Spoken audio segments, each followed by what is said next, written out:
जिसके घर में हर महीने की पूर्णिमा को खीर बनती हो, ध्यान दीजिएगा, बहुत सुंदर संवाद चल रहा है, बहुत ध्यान देने वाली बात है। प्रत्येक महीने की पूर्णिमा को जिसके घर में दूध की सामग्री बनती हो, दूध की सामग्री तैयार होती हो, खीर प्रसाद तैयार होता हो, उसके घर में कभी क्लेश नहीं हो सकता। चाहे सास बहू एक दूसरे के सामने वो कहे ना, वो सांप और नेवले की लड़ाई क्यों ना, फिर भी शांति हो जाती है। पर प्रत्येक महीने की पूर्णिमा होना चाहिए। ये नहीं कि तुमने एक महीने की पूर्णिमा पे बना लिया और दूसरे महीने की पूर्णिमा को गायब कर दिया। फिर सालों से कर रही हो, कई माताएं कर रही होंगी पूर्णिमा का व्रत, एक समय फलाहार करती हैं, एक समय भोजन करती हैं।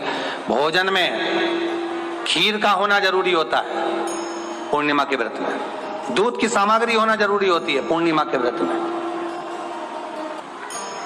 12 महीने की पूर्णिमा करो, मना नहीं है। और पूर्णिमा उठाने का भी समय होता है चैत्री, चैत्र के महीने की जो पूर्णिमा होती है, चैत्री पूर्णिमा पहली पूर्णिमा मानी जाती है, इसलिए चैत्री पूर्णिमा को सिद्ध पूर्णिमा कहते, कार्य सिद्धात्री पूर्णिमा कहते,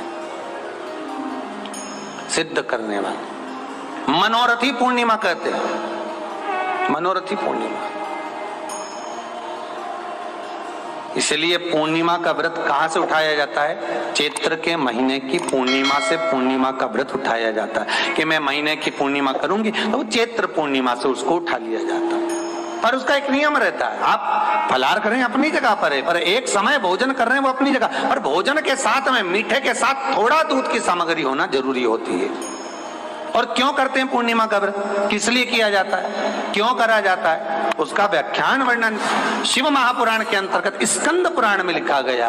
स्कंद पुराण में वर्णन किया है श्री वेद व्यास जी महाराज ने, कहा ये पूर्णिमा का व्रत इसलिए किया जाता है कि व्यक्ति का जब मन गलत भ्रम में जाने लगता है, मन जब गलत जगह पर जाने लगता है, तो ये मन को गलत जगह पर ले जाने वाला कौन होता है? तो कहा ये चंद्र होता है। व्यक्ति की राशि के अंतर्गत, व्यक्ति की पत्रिका के अंतर्गत, व्यक्ति की ग्रह दशा के अंतर्गत जब चंद्र बेकार चलता है तो व्यक्ति अच्छा करते करते भी बेकार करने लग जाता है।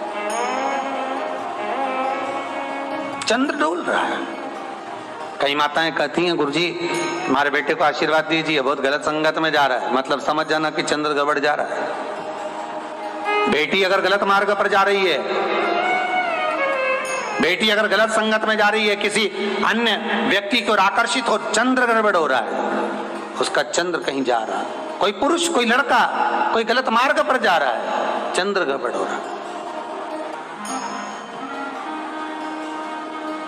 घर में जो क्लेश उत्पन्न होता है, घर में जो विवाद उत्पन्न होता है, घर में जो क्लेश उत्पन्न होता है, घर में जो विवाद उत्पन्न होता है, उस विवाद को रोकने के लिए केवल चंद्र की ही, इसलिए तो पूर्णिमा घर की नारियां, हमारे हिंदू धर्म में यहाँ तक स्कंद पुराण में कह दिया कि प्रत्येक पूर्णिमा, आप लोग कभी आप लोगों ने सत्यनारायण जी की कथा करवाई है? जितने लोग आस्था चैनल पर कथा सुन रहे हैं, जितने लोग फेसबुक यूट्यूब पर कथा सुन रहे हैं, यूट्यूब पर कथा का श्रवण कर रहे हैं, उनने कभी सत्यनारायण की कथा करवाई होगी? तो उसमें लिखा है, हर कार्तिक, हर पूर्णिमा को, हर संक्रांति को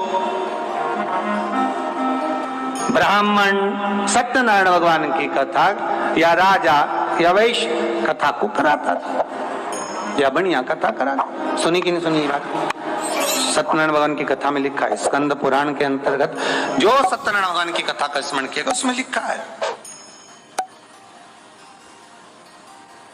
प्रत्येक संक्रांति पूर्णिमा को सत्यनारायण की कथा करवाने लगा और ये योनि को प्राप्त हुआ, इस योनि से छूटा, इस योनि में गया। लिखा है, सब कुछ लिखा है। अब उत्ते से समझ जाओ कि पूर्णिमा को सत्यनारायण की कथा करने का बोला है, तो पूर्णिमा को सत्यनारायण की कथा का क्यों बोला? वैसे तो रोज कराओ सत्यनारायण जी की कथा, प्रतिदिन कराओ, मना नहीं है। आप क्या कोई विशेष फंक्शन है आप सत्यनारायण जी की कथा करवा, पर पूर्णिमा संक्रांति को, और संक्रांति को पूर्णिमा को सत्यनारायण की कथा का स्मरण क्यों करवाया गया? क्योंकि पूर्णिमा के दिन अगर ये भगवान का व्रत रख लेगी, पूर्णिमा के दिन अगर ये खीर का प्रसाद बना लेगी, थोड़ा सा दूध की कोई सामग्री बना लेगी और भगवान को भोग लगा देगी, भले सत्यनारायण भगवान के भाव से बनाए, भले सत्यनारायण जी के निमित्तार्थ बना, अगर ये व्रत रखेगी, उपवास रखेगी या कोई सामग्री बनाकर भगवान की पूजन कर लेगी तो इसके घर में जो अशांति है वो शांति में बदल जाएगी। इसलिए कई घरों में आज भी सत्यनारायण भगवान की पूजन हर पूर्णिमा को करती है। माता किताब लेके बैठ जाती है, तुरंत तुरंत उन्हें ऑफिस जाना, कहीं काम पे जाना, और तुरंत तुरंत उसने तुरंत जल्दी कलश रखा, कलश नहीं भी रखे तो भगवान की पूजन कर को रखे, ब्राह्मण देवता को बुला लेगी, ब्राह्मण नहीं आएंगे तो खुद कर लेगी, पर करती जरूर है। इतना सा आटा सेक लेगी, पंजेरी बनाई, सीरा बनाई, मिठाई रख दो, कुछ भी करेगी पर सत्यनारायण की कथा कर लेगी। उसका मन लग गया उसमें, मतलब पूर्णिमा को करना है। उसको करने से क्या होता है? शांति रहती है, शीतलता रहती। जिसके घर में हर महीने की पूर्णिमा को खीर बनती हो, ध्यान दीजिएगा, बहुत सुंदर संवाद चल रहा है, बहुत ध्यान देने वाली बात है। प्रत्येक महीने की पूर्णिमा को जिसके घर में दूध की सामग्री बनती हो, दूध की सामग्री तैयार होती हो, खीर प्रसाद तैयार होता हो, उसके घर में कभी क्लेश नहीं हो सकता। चाहे सास बहू एक दूसरे के सामने वो कहे ना, वो सांप और अन्य वाले की लड़ाई क्यों ना, फिर भी शांति हो जाती है।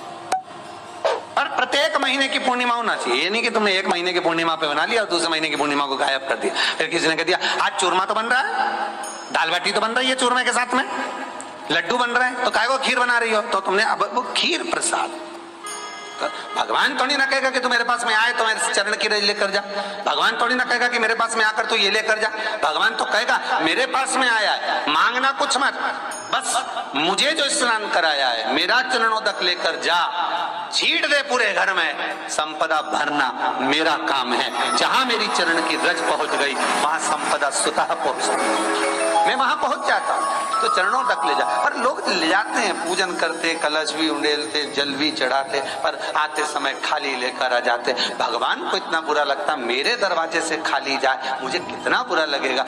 जो आए वो भर कर जाए, भले 2 बूंद लेकर आओ, पर उसमें चरणों तक थोड़ा सा लेकर अवश्य आए। आपने भी सुना होगा, घर की जो माताएं होती हैं, कभी भी घर का रसोई घर का बर्तन जिसमें सब्जी बनाई है, 50 लोग अगर जिमने आ रहे हैं और कह दिया आज का निमंत्रण है, 50 लोगों का पार्टी है, ये है वो है, सुहागिल है या ब्राह्मण भोज है, तो वो जो खीर का पात्र होगा, जो बर्तन होगा, जो सब्जी का पात्र होगा, माँ उसको खाली जल्दी नहीं करती है। भले उसमें सब्जी थोड़ी ना थोड़ी पड़ी रहने देगी, जब तक सब जिम कर नहीं चले जाएंगे तब तक उसमें पटक कर रखेगी। क्यों? क्योंकि उसमें उसकी बरकत है। उसी तरह जल चढ़ाने के बाद हम जब लेकर आते हैं पात्र के अंदर, ये उसमें उसकी बरकत है।